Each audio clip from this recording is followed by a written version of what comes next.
Começar falando sobre como nós aplicaríamos em sala de aula o que aprendemos na disciplina 536, Inglês Instrumental 1. Nós tivemos aí a ideia de montar uma parede do vocabulário com termos matemáticos, na intenção aí de ministrar uma aula diferenciada, de ministrar uma aula que se constituísse novidade para os alunos, para prender a sua atenção. E realmente é uma ótima ideia aliar o inglês à matemática. Iniciá-la com as 4 operações básicas da matemática, que são adição, subtração, multiplicação e divisão. Além disso, nós a complementamos com outros termos matemáticos, tais como adicionar, subtrair e multiplicar. Vale ressaltar que, geralmente, esses termos os professores usam, no dia a dia das aulas de matemática, e são termos que o aluno, alguns deles, a maioria deles, com certeza desconhecem. Mais termos matemáticos da nossa parede do vocabulário: aritmética, álgebra, geometria, cálculo, estatística, dividir, calcular e total.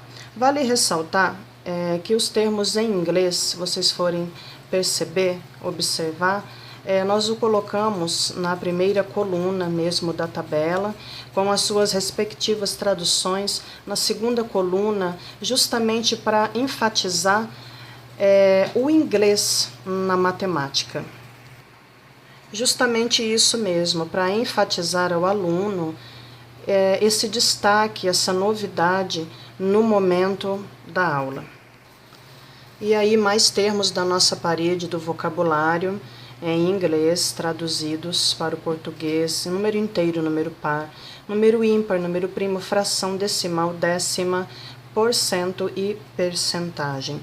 Vale ressaltar que na educação tradicional, principalmente das escolas públicas, estou falando aí do que eu presenciei já,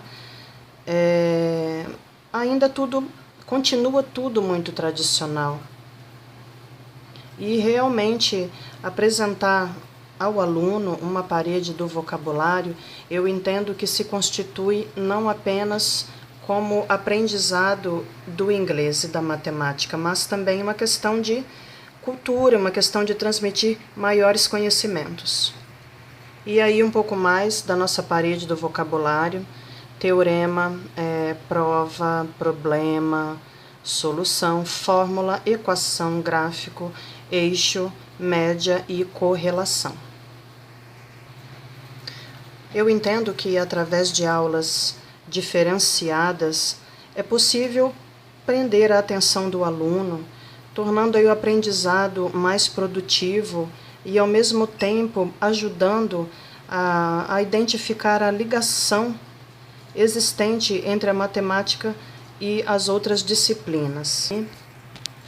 Bastante interessante. E continuando aí a nossa parede do vocabulário, com outros termos: ângulo, ângulo reto, linha, linha reta, curva, paralelo ou paralela, tangente e volume. Bastante interessante mesmo. Eu acredito que uma aula com uma parede do vocabulário dessas, com certeza motiva o aluno, foge do tradicionalismo e torna realmente a aula mais